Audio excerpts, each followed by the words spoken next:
যদি X minus two two X square plus 12কে X minus 25কে এর একটি গুণনীয়ক বা একটি ফ্যাক্টর হয় তাহলে আমাদেরকে কে এর ভ্যালুটা বার করতে বলেছে। তো এই ধরনের অঙ্ক আগেও আমরা সলভ করেছি, যেখানে এখান থেকে আমরা এক্স মাইনাস টু যেটা আছে সেটা ইজ ইকুয়াল টু 0 করবো। তাহলে এখান থেকে আমরা এক্সের ভ্যালু কত পাবো, এক্সের ভ্যালু পাবো 2।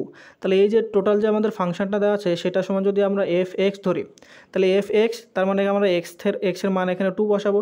তাহলে F2 যখন বসাবো তখন এই যে ফাংশনটা টোটালটার ভ্যালু আমরা 0 পাবো। তাহলে এই ভ্যালুটাতে আমরা এক্সের জায়গায় 2 বসিয়ে সেটাকে 0-র সাথে ইকুয়েট করে আমরা সমীকরণটা সমাধান করে কে এর মানটা বার করতে পারবো।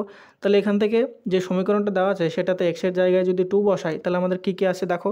প্রথম পার্ট আছে 2x এর স্কোয়ার, তাহলে মানে 2 × 2 এর square plus 12k into x মানে হচ্ছে 2 minus 25 into K is equal to এইটা হচ্ছে 0।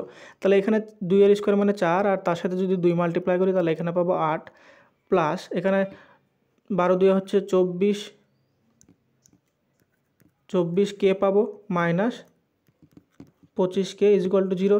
তাহলে 24k থেকে যদি 25k থেকে যদি 24k মাইনাস করি তাহলে এখানে -1 মাইনাস কে পাবো। তাহলে মাইনাস কেটাকে যদি ডান দিকে নিয়ে যায় তাহলে এখানে আমরা কে ইজ ইকুয়াল টু পেয়ে যাবো, আর 8টা এদিকে থেকে যাবে, তাহলে কে ইজ ইকুয়াল টু আমরা পেয়ে যাবো 8, যেটা অপশন নাম্বার এ হয়ে যাবে এখানে সঠিক উত্তর।